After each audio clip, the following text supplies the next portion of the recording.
300 Blackout, 5.56. Two wildly different rounds firing out of the same frame. In fact, 300 Blackout is simply a necked up 5.56 to 30 cal. 300 Blackout has been around for a little while at this point, isn't that right, Micah? Yeah, it just exists. It exists. You know, ever since the Honey Badger came out, it was in Call of Duty, I have loved 300 Blackout, but it really hasn't been widely adopted. It has been used. The question that we have is, how effective is 300 Blackout ballistically? How good does it do in a human body? Is it worth your hard-earned V-Bucks? Today on Grant, we'll be answering these questions and many more. Isn't that right, Micah? Like, what else are we answering? Should it even exist? It already does.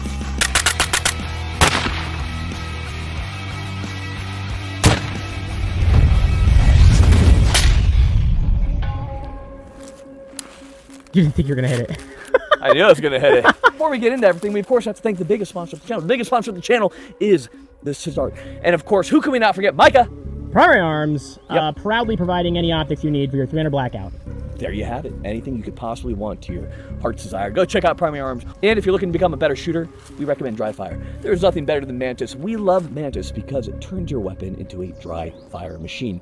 Get better, get that reset on that trigger. We absolutely advocate for using Mantis as well as normal dry fire. So get in there. And all ammunition is sponsored for by AAC. Big thank you to them. We're using a lot of their SMK 220 grainers, and those perform well. We think they perform well. We're about to find out. We're about to find out. Today, we're going to be doing a full-fledged test on 300 Blackout. We're going to be doing terminal ballistics. We're going to test ballistics. We're going to test shootability. And finally, we're going to sum it all up and see, is 300 Blackout worth it? But let's talk for just a moment about 300 Blackout. If you know Kevin Brittingham from Q, if you know of AAC, you know where 300 Blackout came from. We're not going to get into any of the arguments about it. So what we're doing is we're taking a 5.56 and we're simply necking it up the 30 cal. Here's what's really interesting about doing that is with the 300 Blackout, you can actually reliably cycle subsonics. That means that a 300 Blackout is ridiculously quiet, but you can't break the sound barrier when you use the subs. That means that there's only so much damage they can do. A lot of people choose to use the 300 Black for the fact that it can cycle those subs and it is so quiet. But how good do these actually perform? And especially, how does it compare to the ubiquitous jack of all trades, the 5.56? So we're gonna be trying a lot of different 300 Blackout ammunition, and we're gonna be comparing it directly to 5.56. Now we're gonna be starting with Black Hills ammunition, supersonic, 125 grain OTM. Black Hills known for killing people. Next up, we'll be trying a 220 grain Sierra Mash King, which is a subsonic round. And then finally, we'll be finishing with the very nasty discrete ballistics round. Now, we'll be directly comparing a lot of these rounds with their counterparts in 5.56. Obviously, they're not directly comparable, but we have, of course, a Black Hills Mark 262 round. We have a 77 grain OTM, which is a Sierra Match King, and we'll be seeing the differences in performance. Obviously, 5.56 being supersonic. I'm going to be honest, Mike, I think 5.56 is just going to be significantly more violent. All right, we're going to be firing into ballistic gel right here. We're going to be starting the test with 300 Black. We have 125 grain Black Hills ammunition, firing from a Elva, which is a 6.75 inch barrel with a Liberty precision can. Did you see that, dude? Yeah, it went over and hit the truck, didn't it? Yeah.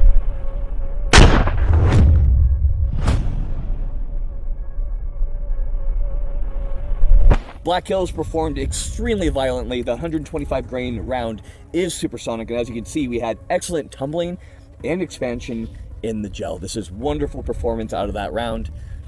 Black Hills, just getting it done. For direct comparison, we have a Mark 18 10.3 barrel with a Surefire suppressor, and it's going to be firing Black Hills Mark 262, an extremely violent 5.56 round that is roughly equivalent to the 125 grain 300 Black we just fired.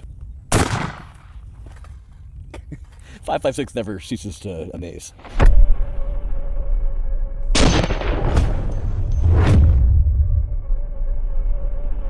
The thing that continues to impress me is how violent 5.56 is. It's just a teeny little, very fast round. Even out of a Mark 18, it's not cooking too hard. It still has enough energy for that insane amount of expansion that you saw. And as well, the entire round is breaking up within the body and shredding out. You have the compression as the round comes in, you get that nice little explosion. That is violent. 5.56 goated. Yeah. 5.56 goated. All right, end the video? Okay, thanks for watching Grand Thumb. Back to 300 Blackout, but more importantly, firing subsonic. I just don't think it's gonna do that good. Well, here's the part that bums me out. The super didn't even do as good as the super in 5.56, and now we're doing what it was actually intended for, which is being quiet. I'm so worried. All right, let's see if it's... I keep this exact gun at my bedside. Okay, 220 grain Sierra Match King. What do we say about Sierras? They're responsible for a lot of deaths, but they always kind of, they don't like it when we say that to them. Let me know when. Dude, subs make the weirdest noises. I was gonna say, at least it wins for wettest flat.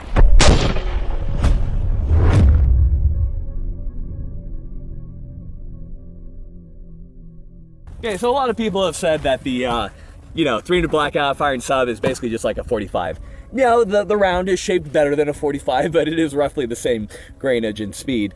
But this did, it did better. I think in internet terms we would say mid. This was mid. It did better than I thought it would do as a subsonic. But as you can see, clearly less energetic than what you'd want out of a round. Like if I shoot somebody, I really want it to be.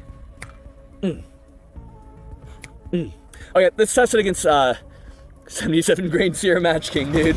We are back to 5.56 firing Sierra Match King. This is 77 grain compared to the 220 grain. It is obviously going to be supersonic, but that's just how 5.56 is. So we'll see how the two Sierras compare against one another. Let me know when.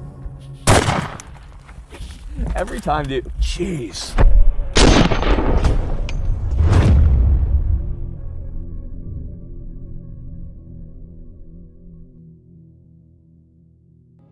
.556 is just massively outperforming 300 Blackout. It's even from, this is like a short barrel 5.56 as well. Like the Mark 18 is widely considered like the. Is this a shock? I don't think this is a shock though. I didn't think it was gonna be this big of like a gap between them. I kind of bought into 300 Blackout a little bit, and like I'm vulnerable right now. But we have to talk about its strengths. I guess. Well, its strength. Its strength. Well, let's talk about the strength. Do we test the weakest range ammo there is in comparison? 55 grain? Yeah. Right here we have the most inexpensive, cheapest range ammo we can find. 55 grain FMJ. Will it perform better than 300 Blackout? Probably.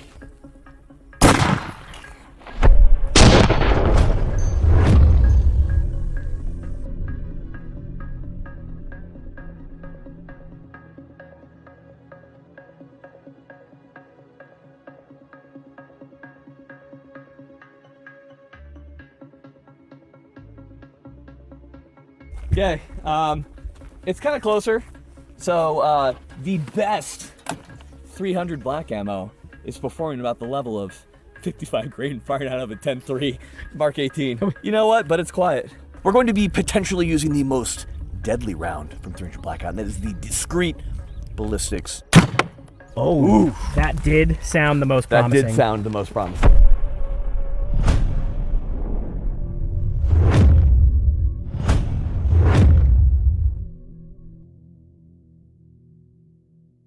So we're talking about ballistics. There are some things that are up in the air. And one thing that I want to talk about is that discrete ballistics rounds typically do really good in meat, like really good with fluid. Not as well in gel. Now that being said, I would say this was the best performing subsonic round that we shot today. So that is very good to see. But that being said, it's still it's a very expensive round. It is very expensive. How much is that per bullet? More than we can afford. This does have pedals coming off. It has a great twist. We saw a great expansion. It's just still, what's that meme from Invincible? It's like, look what they need to mimic a fraction of our power. You know what I hate more than anything? Terrible Chinese products. You know what I hate more than terrible Chinese products? I hate when people are paid to give good reviews on Amazon. How many gun safes, little boxes that you can put on the safe to keep your firearms out of your children's hands have you seen where they have 20,000 great reviews? Well, did you know that those little things will shatter if you drop them from shoulder height? And I'm not even talking like Micah shoulder height. I'm talking like Asian Phil shoulder height, if you know what I mean. This video is sponsored by not a shitty Chinese company, but an American company founded by red-blooded Americans. This is Stopbox, and the best part about it, it's all mechanical. There are no electronic failure points for when that mythical EMP goes off. You're always gonna be able to access your gun. There's nobody better to talk about the Stopbox than the founders themselves. So now that you have had a chance to play with my box, do you like my box?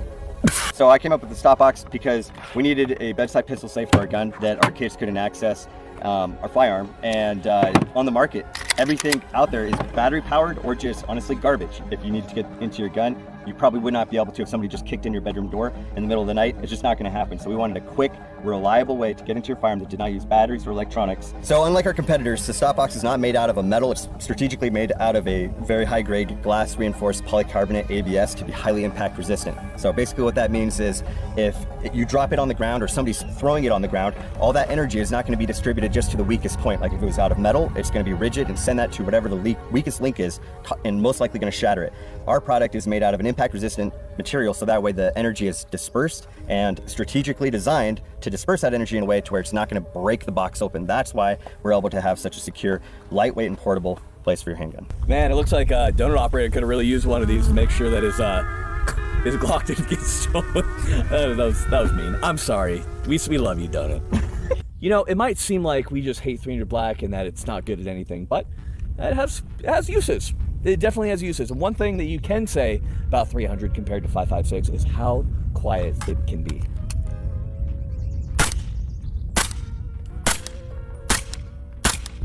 Like that is, you can hear the impacts on dirt. It is hearing safe for sure. That is very much so hearing safe. 5.56 out of a 10.3, not so much. A little bit of hearing damage, that's life.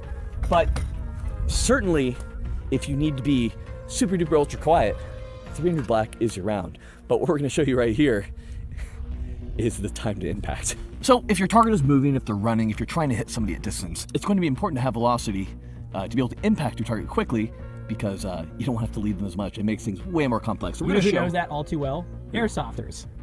All you have to do is outrun the BB. All you have to do is outrun the BB. So we'll be taking shots at 300 and at 400. First with the Mark 18 5.56. Okay, I'll go out to 400 now.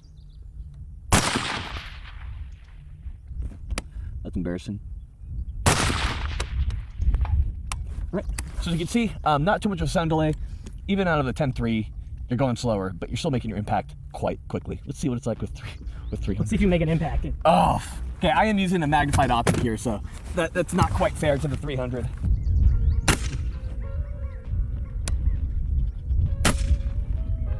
Just some dirt.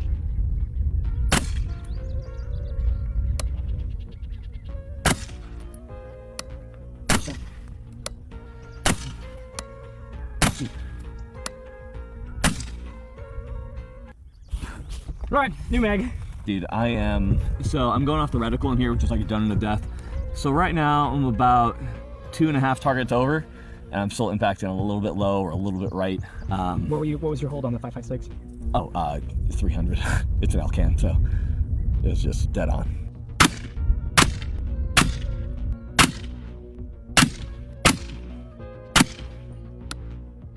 Oh, finally. Do I need to shoot to 400? I don't think you're gonna hit 400, but let's finish the mag. Okay.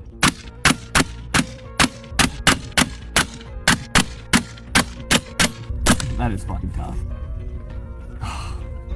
Dude. So he could not make a 400-yard impact. That's probably on me. I bet if I had like magnified optic, had some better dope and BDC on this, it'd be easier. But no matter what, dude, there's a lot of time in flight. That's a lot of time for wind to affect it. This is a short range round, 100%. But let's go ahead and let's test the shootability. Let's see how it is at speed. You ready, Micah? Yep. Okay, what did you just say? I just, like a really quick Google search, the first thing that came up, according to the U.S. Armed Forces, the maximum effective range of the 300 Blackout when fired through a 16-inch barrel, not a 6-inch barrel, is 460 meters. That is the furthest that you can expect to reasonably hit your target with the cartridge. Listen, the 300 can fire further than like 225 yards, but it really has a lot of trouble doing it. That is not the intended use case scenario. 220 and under, much better. And as you can see, we did get an impact at 300, but that was tough. Okay, next up, we're gonna do a shootability test. We are doing a bill drill, 6 rounds at 7 yards, as quick as possible. Let's see how controllable these rifles are. Micah, go ahead and hit me with a nice little beep. Stand by. Beep. Sorry, that was 7, but I'll stop it on 6. I'll stop the timer on 6. Okay, let's try it with 300 Black. And then you're up, Micah. Beep. I held off on the trigger a little bit. Let's have you do it and then give me your thoughts, Micah. All right. Micah, shoot, are you ready? I am. Stand by. Up. Well, I did one less because you. Oh, yeah, that makes you sense. did one that was more. Fast. Good job, buddy. Yeah. All right. Next up, 300 Blackout. Shoot, are you ready? Yep. Stand by. Up. Okay, I want to know your thoughts, recoil difference between the two. I don't know if you noticed, but I really was a lot slower on this. Yeah. The sound almost plays tricks on you to make you think this is more controllable, but Yeah. it for sure has more push in your shoulder, more muzzle climb, and then back onto the thing, and a lot slower of an impulse as well. It's not as snappy. It's not, and you kind of come down and target a little bit slower. The 220 grain, 100%, man, that delivers more recoil. Yeah. So we have better ballistics of 5.56. We have better terminal effects of 5.56. We have a lighter recoil in weapon of 5.56. We have lighter ammunition of 5.56. We have better velocities with 5.56. And with 300 Blackout, we have what, Micah? Sound. Better sound. Better sound. Not to mention also the ammunition for 5.56 is cheaper. Listen, we're not trying to say that 300 Black is bad. 300 Black does have an application. I would say that application is if you're a NATO death squad, you need to be super duper quiet. Hey, there's nothing better than 300 Blackout. If you're inside your house and you need to be super duper quiet, you want to wake up anybody for some reason, and you want very little flash, 300 Blackout's around. Another thing that we haven't really talked about is flash signature. Flash signature with subsonic 300 Blackout is very minimal, so it definitely fits the bill there. And I'll just say this. Yeah. I keep a 300 Blackout in my truck because I don't always keep ear pro with me, and sometimes it's nice to hop out, shoot with the boys, and be able to, you know, not worry about that ear pro. But if we're talking like 10 out of 10 times when I'm going to choose for everything, it's going to be 5.56 every time. 5.56 is a jack of all trades. It can do a lot. 5.56 is good from anywhere from 0 all the way out to, even on this Mark 18, out to 400, 500. No problem. You do not have that versatility. So we have a very specialized round with 300 Blackout. A lot of people have talked about how incredible the ballistics are or how just phenomenal of a round it is, but I think we've shown that cheaper and more readily available 5.56 rounds outperform, in most cases, 300 Black. So here's gonna be the thing. If you're using a 300 Black, just make sure that it's fitting your use case. There are many.